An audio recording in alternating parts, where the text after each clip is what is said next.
নমস্কার। গল্পের ঝুলিতে সকল শ্রোতা বন্ধুদের স্বাগত জানাই। আজ আপনাদের জন্য গল্পের ঝুলিতে রয়েছে মুন্সী প্রেমচন্দের লেখা মিস পদ্মা। গল্পটি ভালো লাগলে একটা লাইক এবং কমেন্ট করে জানানোর অনুরোধ রইল। আর চ্যানেলে নতুন হয়ে থাকলে আরও গল্প শোনার জন্য চ্যানেলটি সাবস্ক্রাইব করতে কিন্তু ভুলবেন না। তাহলে চলুন শুনে নেওয়া যাক আজকের গল্প। আইন পরীক্ষায় কৃতিত্বের সঙ্গে পাশ করার পর মিস পদ্মার একটা নূতন অভিজ্ঞতা হলো। তা হলো তার জীবনের শূন্যতা। বিয়েটা তার কাছে একটা কৃত্রিম বাঁধন ছাড়া আর কিছু মনে হয়নি, এবং এটাই সে ঠিক করেছিল যে সে বিয়ে না করেই স্বাধীনভাবে জীবন উপভোগ করবে। এমএ পাশ করার পর সে আইন পাশ করে কোর্টে প্র্যাকটিস আরম্ভ করল। সে ছিল রূপসী যুবতী এবং সেই সঙ্গে মৃদুভাষিণী ও প্রতিভাময়ী। তাই আগে এগিয়ে যেতে তার কোনো বাধাই ছিল না। অল্প সময়ের মধ্যেই সে তার সমবয়সী উকিলদের পিছনে ফেলে এগিয়ে গেল। তার ফলে গড় আয় বর্তমানে কখনো কখনো 1000 টাকার উপরও হয়ে যায়। এখন তাকে মামলা নিয়ে বেশি মাথা ঘামাতে হয় না বা পরিশ্রম করতে হয় না। যেগুলোর যথেষ্ট অভিজ্ঞতা তার হয়ে গিয়েছিল, প্রায় সেই কেসগুলো তার হাতে আসত। তাই আগের থেকে সে বিষয়ে কোনো রকম তৈরি হওয়ার কিছু ছিল না। তার নিজের ক্ষমতার উপরও কিছুটা বিশ্বাস জন্মেছিল। মামলায় কি করে বিজয়ী হওয়া যায় তার ধরনধারণ সে কিছুটা শিখে ফেলেছিল। তাই তার হাতে এখন অফুরন্ত সময়। সে সময়কে গল্পের বই পড়ে, সিনেমা দেখে, ঘুরে বেরিয়ে বা দেখা সাক্ষাতের মধ্যে দিয়ে খরচ করত। এটা সে বেশ বুঝতে পারত যে জীবনে সুখী হওয়ার জন্য একটা কিছু শখ বা অবলম্বন দরকার। সে তাই বেছে নিয়েছিল ফুল গাছ করার শখ। বিভিন্ন ধরনের বীজ এবং ফুল গাছ কিনে আনত এবং সেগুলোকে জন্ম নিতে, বড় হতে এবং তাতে ফুল ফুটতে দেখে সে দারুণ খুশি হতো। কিন্তু এত করেও মিস পদ্মার জীবনের শূন্যতা পূর্ণ হতো না। এমন নয় যে সে পুরুষদের থেকে দূরে থাকতে চাইত। তার প্রেমিকের সংখ্যা নেহাত কম ছিল না।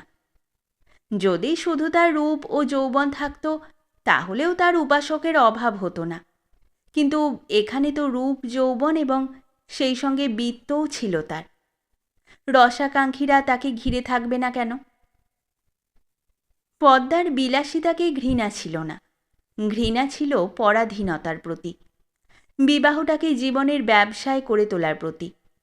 সে ভাবত যদি স্বাধীন থেকে সব রকম ভোগবিলাসের আনন্দ উপভোগ করা যেতে পারে তাহলে কেনই বা উপভোগ করব না।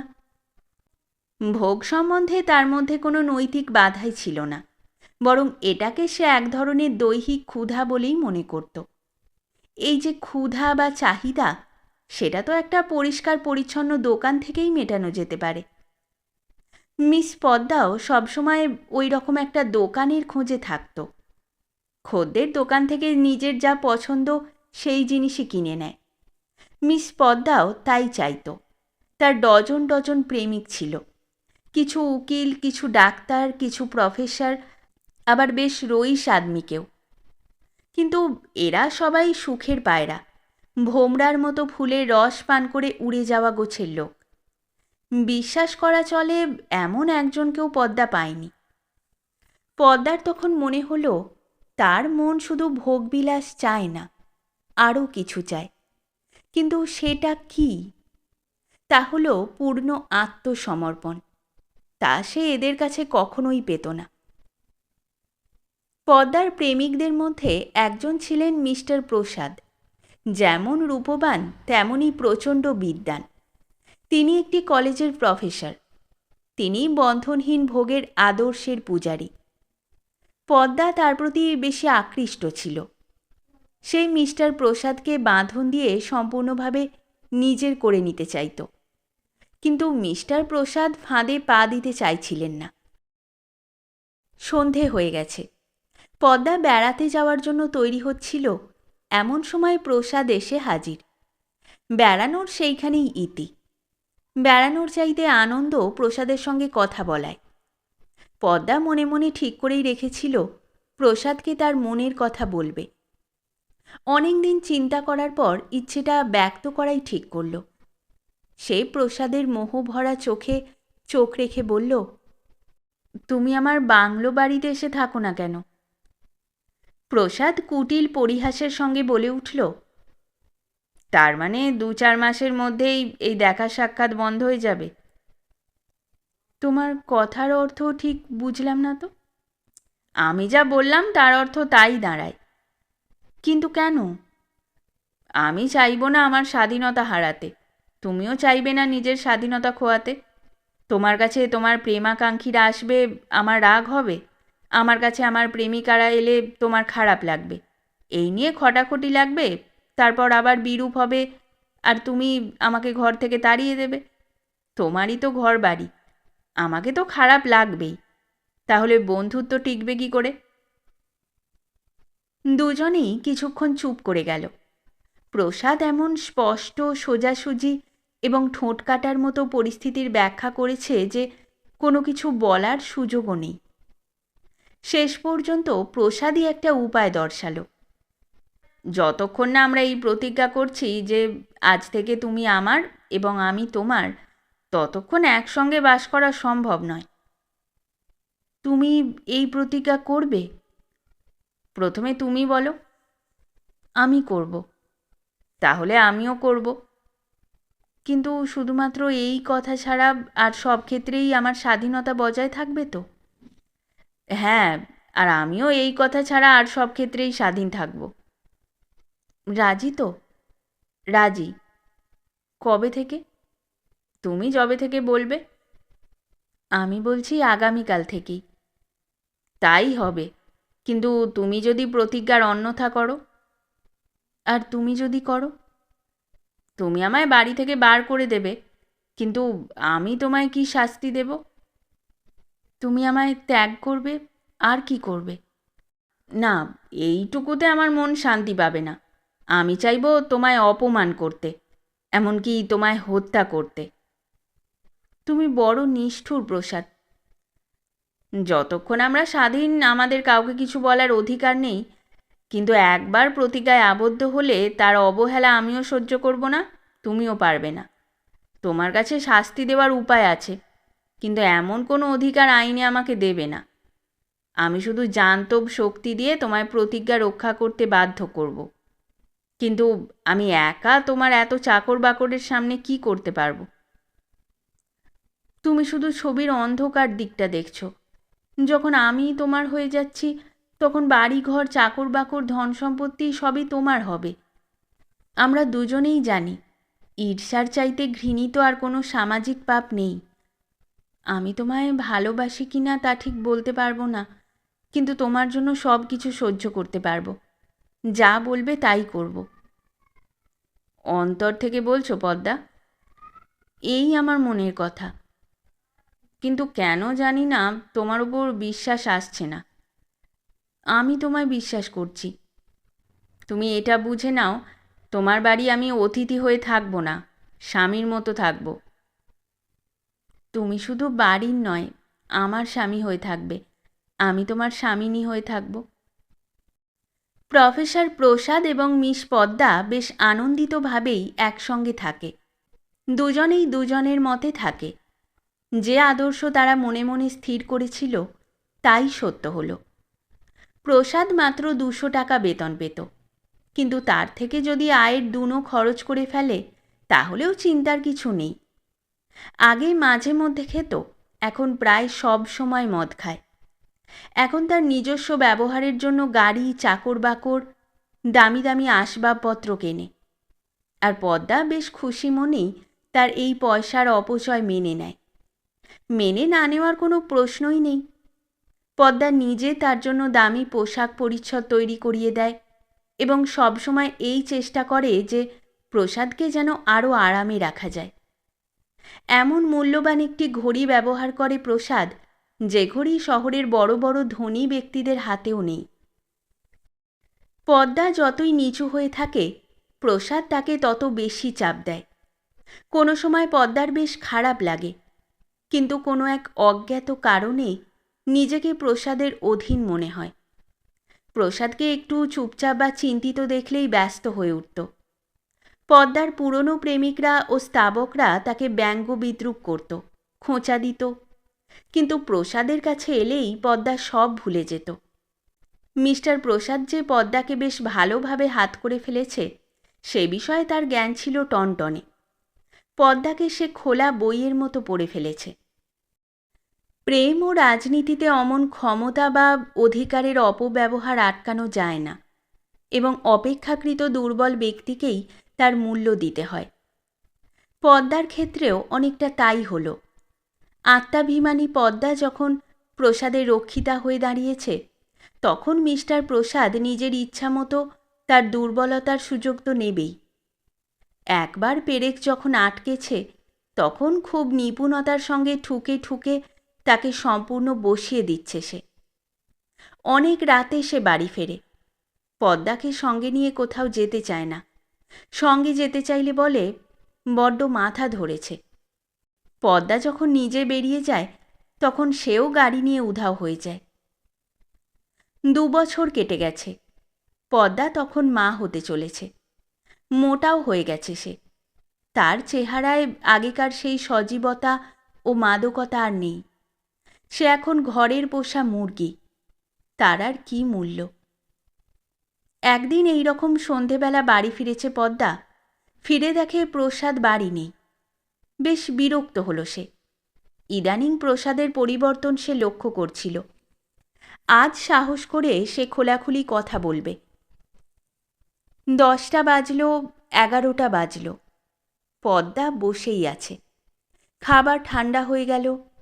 চাকর বাকরেরা যে যার শুতে চলে গেছে। পদ্মার দৃষ্টি বারবার গেটের দিকে চলে যাচ্ছে।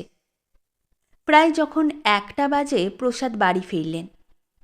পদ্মা যতটা সাহস সঞ্চয় করেছিল পষ্টাপষ্টি কথা বলবে বলে, সামনে সে সাহস তার জোগাল না। তবু একটু রুক্ষ গলায় বলে উঠল, এত রাত পর্যন্ত কোথায় ছিলে? কটা বেজেছে খেয়াল আছে? প্রসাদের এই মুহূর্তে পদ্মাকে দারুণ কুৎসিত মনে হলো। সে এক ছাত্রীর সঙ্গে সিনেমা দেখতে গিয়েছিল।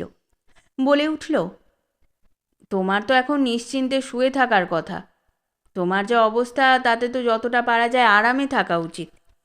পদ্মার সাহস যেন একটু বাড়ল। আমার কথা চুলোয় যাক, আমি যা জিজ্ঞেস করছি তার আগে জবাব দাও। আমার কথাও চুলোয় যাক। আমি লক্ষ্য করছি ইদানিং তুমি আমার সঙ্গে ছলনা করছো। তোমার চোখের জ্যোতি একটু বেড়ে গেছে। আমি স্পষ্ট দেখতে পাচ্ছি তোমার মেজাজ বেশ বদলে গেছে। আমি নিজেকে তোমার কাছে বিক্রি করে দিইনি। যদি তোমার স্বাদ মিটে গিয়ে থাকে তাহলে আমি আজই চলে যেতে রাজি। তুমি চলে যাওয়ার ভয় দেখাচ্ছ? এখানে আসার জন্য কি এমন ত্যাগ করে এসেছো তুমি? আমি ত্যাগ করিনি? এত সাহস তোমার যে তুমি কথা বলছো? আমি দেখছি তোমার মন মেজাজ বিগড়ে যাচ্ছে। তুমি ভাবছো আমি এই লোকটাকে অকেজো করে দিয়েছি, কিন্তু আমি এক্ষুনি সব কিছুতে লাথি মেরে চলে যাব, এই মুহূর্তেই। সে দ্রুত নিজের বাক্স প্যাঁটরা গোছাতে লাগল। পদ্মার সাহস যেন মিলিয়ে গেল। কাতর গলায় বলে উঠল, আমি তো এমন কোনো কথা বলিনি যাতে এত রেগে যেতে পারো। আমি শুধু জিজ্ঞেস করছিলাম কোথায় ছিলে। এটুকু অধিকারও কি আমার প্রাপ্য নয়? আমি তোমার ইচ্ছার বিরুদ্ধে কোনো কাজ করি না, অথচ তুমি কেবল কথায় কথায় রাগ করো। তোমার একটুও দয়া মায়া নেই আমার উপর? তোমার একটু সহানুভূতিও কি আমি পাবো না? আমি তোমার জন্য কি করতে বাকি রেখেছি? আজ আমার এই অবস্থা, তাই তুমি মুখ ফিরিয়ে নিচ্ছ। সে আর কিছু বলতে পারে না। কান্নায় গলা বন্ধ হয়ে যায়। টেবিলের উপর মাথা রেখে ফুঁপিয়ে ওঠে। প্রসাদের জয় সম্পূর্ণ হয়। পদ্মার কাছে মাতৃত্ব এখন বড়ই অপ্রিয় প্রসঙ্গ। সবসময় একটা চিন্তা তার মাথায় থাকে। কখনো কখনো ভয়ে কেঁপে ওঠে আর অনুতাপ করে। প্রসাদের নিরঙ্কুশতা যেন দিন দিন বেড়েই চলেছে। মা হওয়ার দিন এগিয়ে আসছে। সারা দিন একা একা বসে থাকে, কোর্টে যায় না। প্রসাদ সন্ধ্যের সময় বাড়ি ফেরে, আবার বেরিয়ে যায়। সেই 11টা 12টার আগে বাড়ি ফেরে না। সে কোথায় যায় কি করে তাও পদ্মার কাছে লুকোনো থাকে না।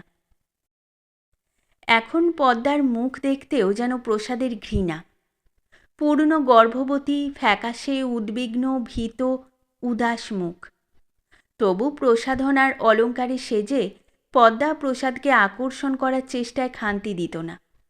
কিন্তু যত চেষ্টা করত সে, প্রসাদ ততই তার উপর বিরূপ হয়ে উঠত। এই অবস্থায় নিজের প্রসাধন চর্চিত মুখ তার নিজের কাছেই কুৎসিত হয়ে উঠত। প্রসব বেদনা আরম্ভ হয়েছে। নার্স, লেডি, ডাক্তার সবাই উপস্থিত, কিন্তু প্রসাদ সেখানে নেই। সেই কারণে প্রসব বেদনা পদ্মার কাছে আরও দুঃসহ হয়ে উঠেছে। শিশুপুত্রকে কোলে নিয়ে আনন্দে পদ্মার মন ভরে উঠল, কিন্তু প্রসাদকে কাছে না পেয়ে সন্তানের দিক থেকে মুখ ফিরিয়ে নিল সে। যেন মিষ্টি ফলে পোকা ধরেছে। 5 দিন আতুর ঘরে থাকার পর পদ্মা যেন জেল থেকে ছাড়া পেল। সে খোলা তলোয়ারের মতো হয়ে উঠল। মা হয়ে সে নিজের মধ্যে এক আশ্চর্য শক্তি বোধ করল। চাপরাশিকে চেক বই দিয়ে ব্যাংকে পাঠালো। কিছু টাকার দরকার ছিল। প্রসব বাবদ কিছু টাকা দিতে হবে। চাপরাশি ফিরে এলো। টাকা? পদ্মা জিজ্ঞেস করল। এ সব টাকা প্রসাদবাবু তুলে নিয়েছেন, ব্যাংকবাবু বললেন। পদ্মা স্তম্ভিত হয়ে গেল। প্রায় 20,000 টাকা প্রাণপণে সঞ্চয় করেছিল তার শিশু সন্তানের কথা ভেবে। আতুর ঘর থেকে বেরিয়ে পদ্মা শুনল প্রসাদ কোনো এক ছাত্রীর সঙ্গে ইংল্যান্ডে চলে গেছে। ক্ষেপে গিয়ে প্রসাদের ছবিটা সে মাটিতে আছড়ে ফেলে পা দিয়ে মারিয়ে দিল। তার ব্যবহারের সব জিনিসপত্র জড়ো করে আগুন ধরিয়ে দিল। ঘৃণায় থুতু ছিটিয়ে দিল তার উপর। 1 মাস কেটে গেছে। পদ্মা সন্তানকে কোলে নিয়ে বাংলো বাড়ির গেটের কাছে দাঁড়িয়ে আছে। তার ক্রোধ এখন এক শোকে, নিরাশায় রূপান্তরিত। সন্তানের প্রতি কখনো তার দয়া হয়, কখনো মমতা, কখনো ঘৃণা। চেয়ে চেয়ে দেখছে এক ইউরোপিয়ান মহিলা পথে তার স্বামীর সঙ্গে নিজের শিশুটিকে গাড়িতে নিয়ে চলে যাচ্ছে। সে আশা আকাঙ্ক্ষা ভরা চোখে সেই সুখী দম্পতির দিকে তাকিয়ে দেখে। তার চোখ জলে ভরে যায়।